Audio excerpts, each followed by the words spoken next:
Hey, soy Ross. Durante los últimos meses he estado trabajando en una campaña para detener la destrucción de los videojuegos. La mayoría de los videojuegos funcionan indefinidamente y... sí, es todo. Pero cada vez se diseñan más de ellos que forma que dejen de funcionar cuando se termine el soporte del editor. Esencialmente es asesinado por la empresa y es una forma de obsolescencia programada, en la que los editores destruyen juegos que ya te han vendido pero se quedan con tu dinero. Y todo ello se puede prevenir, y algunas personas no lo entienden. He comprado esto antes con estudios de hace un siglo, que quemaban sus propias películas antes de terminar de mostrarlas para recuperar el contenido de la plata. Y ahora la mayoría de las películas de esa época han desaparecido para siempre. Y esto es muy similar a lo que está sucediendo a día de hoy con los videojuegos.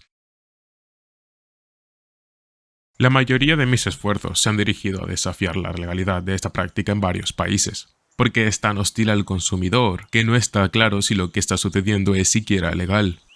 Todo esto todavía está en curso, pero todavía tenemos una nueva opción: proponer una nueva ley para toda la Unión Europea. Y nos llevó meses armarla y procesarla, pero ahora tenemos una iniciativa ciudadana europea, dedicada a frenar la destrucción de los videojuegos.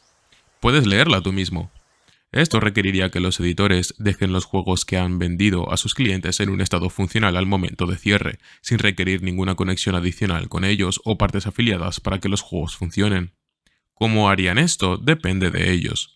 Esto también se aplicaría a los juegos gratuitos que contienen microtransacciones. Si has comprado una transacción como un bien y efectivamente el juego no funciona, acabas de perder ese bien. Esto no requeriría que los editores renunciasen a ninguno de sus derechos de propiedad intelectual ni a su código fuente, aunque esto último no sería malo. No requeriría un soporte indefinido, y a lo que a nosotros respecta lo podrían terminar en cualquier momento. No necesitarían alojar los servidores. Lo único que tendrían es, a través de un parche, eliminar este requisito o permitir a los usuarios alojarlo de forma privada. Asumir la responsabilidad por lo que los clientes hagan con sus copias de juegos. Y, finalmente, nada de esta iniciativa tendría ningún impacto en las prácticas comerciales de los editores mientras el juego esté siendo soportado. En otras palabras, los editores pueden seguir haciendo lo que quieran, siempre y cuando conserves tu juego. Me sorprende que algunos digan que esto va demasiado lejos en favor al consumidor, aunque a decir verdad, la mayoría de esos no son europeos. La idea aquí es que solo estamos tratando de evitar que los juegos sean destruidos. Eso es todo. Así que estamos adoptando un enfoque lo más limitado posible que siga resolviendo el problema. Si conseguimos suficientes firmas, esto se presentará ante la Unión Europea para ser considerado una nueva ley.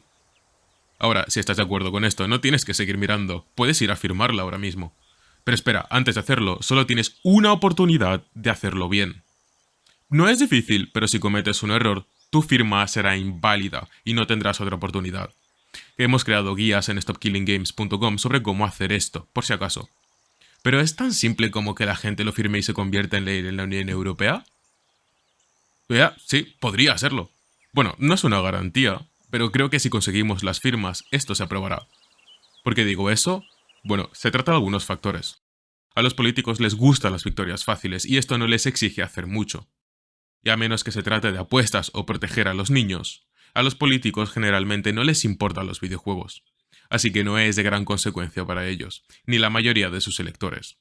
La legislación de la Unión Europea ya de por sí no es clara en muchas de esas prácticas, y les facilitaríamos la solución. Está en línea con otras prácticas de consumo, y ya sabes, como cuando compras algo y generalmente puedes conservarlo. Y por último, se trata de una desviación de temas realmente serios que los políticos preferirían no abordar. Esto les permitiría mantenerse ocupados y evitar cosas difíciles. De hecho, apuesto a que si logramos superar el umbral de firmas, esto se convertirá en ley y resolveremos el problema en un 90% o más. Digo 90% porque esto solo afectaría a la Unión Europea, por lo que si un juego se lanzara solo en China o Japón, ya no se salvaría. Pero la mayoría de los videojuegos se venden a nivel mundial y la Unión Europea es parte de ello. Una vez sea un requisito que las empresas te permitan conservar los juegos que te vendieron en un mercado tan importante como este, creo que se esparciría ya sea en ley en otros lugares o no. Desafortunadamente, a lo que no apostaría, porque es una gran incógnita, es así podemos pasar el umbral de firmas para empezar. Para que esto funcione, necesitamos 1 millón de firmas en toda la Unión Europea. Aunque realmente son más, porque algunas van a ser invalidadas porque quién sabe qué. Entonces realmente necesitamos más bien 1.2, 1.3 millones de firmas. Ah, y se pone peor, porque se necesitan ciertos umbrales mínimos por país para que pueda ser aprobada. Entonces digamos que alguien lo firma en Grecia. Bueno, entonces necesitaríamos casi 15.000 griegos más para firmarla. No obstante, todas las firmas cuentan sin importar el umbral del país. Es una regla un poco obtusa y torpe.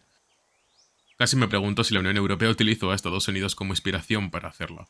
De todas formas, son muchas firmas. Puede que esté demente al intentar esto. Todavía no lo sé.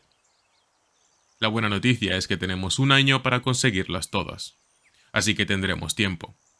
Aunque diré ahora mismo que no hay manera de que pueda reunir tantos europeos solo con mi audiencia. La única forma de que esto funcione es contactando a youtubers y streamers europeos para que se unan a la causa, incluyendo a aquellos que no hablan inglés. Haré mi parte y promoveré esto lo mejor que pueda, pero tengo un alcance limitado. De hecho, desde que empecé Stop Killing Games, ninguna de las personas con las que me comuniqué me han respondido. Así que acercarme no funciona, es una tasa de fracaso total. Sin embargo, hay dos cosas que sí funcionaron. Una es que la gente se acerca a mí, ya que responde enseguida. Y la segunda es que la gente cubre esto por su cuenta. Eso realmente funcionó, lo que significa que si estás viendo esto, puedes ser un vínculo fundamental en todo esto. Porque puedes hablarle a otros youtubers, streamers sobre esta iniciativa. Y tal vez lo cubran. Y como ya te he dicho, es mucho mejor si la audiencia principal no habla inglés. El número de hablantes nativos en inglés en la Unión Europea es relativamente bajo, por lo que debemos conectar los puntos en otros idiomas lo mejor que podamos. Me ofrezco para entrevistas, publicidad sobre este tema, lo que sea.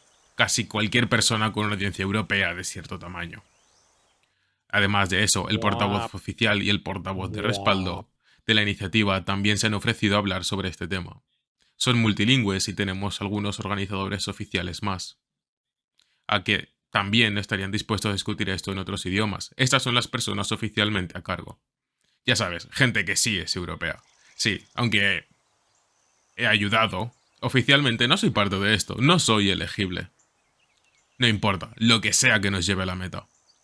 Y hablando de elegibilidad, es bastante simple. Debes ser un ciudadano de la Unión Europea, aunque no tienes por qué vivir allí.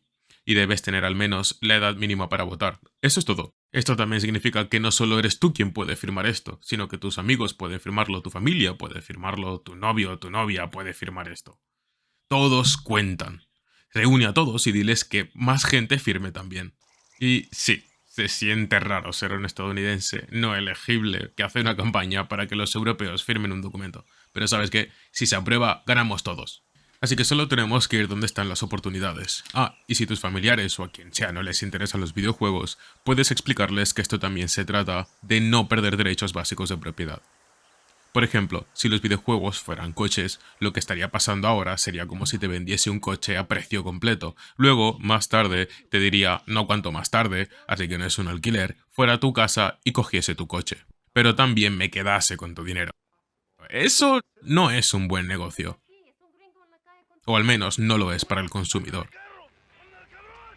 Quizás por eso esta industria vale más que la industria cinematográfica y musical juntas. Lo entiendo, los videojuegos no son tan importantes para la mayoría de la gente. Pero por eso es el canario de la mina del carbón. ¿Qué pasa con el equipo agrícola? ¿Herramientas educativas? ¿Dispositivos médicos? No quieres que esta práctica se extienda a otras áreas. Créeme. Una cosa que quiero mencionar es que algunos de vosotros ya habéis hecho los cálculos y os habéis dado cuenta de que necesitamos un promedio de 2.700 firmas al día para que esto funcione. Y ya os diré ahora que no vamos a conseguir tantas firmas cada día. Esto sucede en oleadas a medida que las personas influyentes hablan de ello. Muchos días estarán por debajo del promedio, pero otros podría estar 10 veces por encima. No seas ese tío en los juegos de equipo que se rinde la mínima señal de resistencia y que da por perdido el partido a los 30 segundos de haberlo iniciado. Odio eso. Creo que nos encontramos ante una encrucijada. Si podemos conseguir las suficientes firmas, creo que podríamos poner fin a esto y cambiar la historia de los videojuegos. O no podríamos actuar juntos y el problema empeorará más y más. Y entonces en el futuro realmente no poseeremos nada. Y nos cobrarán por no poseer nada. Ahora, quizás tengamos suerte y esto sea redundante, debido a que todos los demás procesos legales que tenemos en curso. Pero de todas formas, esta es tu única oportunidad de salvar los videojuegos. No habrá una segunda ronda. Si tú o alguien que conoces es un ciudadano de la Unión Europea, tienes el poder de poner fin a esto, simplemente firmando un formulario, aunque este plan puede tener una debilidad crítica, y es que cuento con que los jugadores se preocupen por no ver sus juegos destruidos. Espero que no sea demasiado pedir. Porque dentro de unos años alguien podría decir, sí, tuve la oportunidad de salvar los juegos, pero tenía que abrir una pestaña completamente nueva en mi navegador y escribir mi nombre y un captcha, Dios mío. Así que no lo hice, simplemente fue demasiado trabajo, no valía la pena. Si ese es el sentimiento general de los jugadores, entonces sí, no puedo superar eso. Soy entonces Don Quijote luchando contra los molinos de viento. Espero que no sea ese el caso. Entonces, sí, voy a afirmarlo o cuéntaselo a alguien que sea europeo.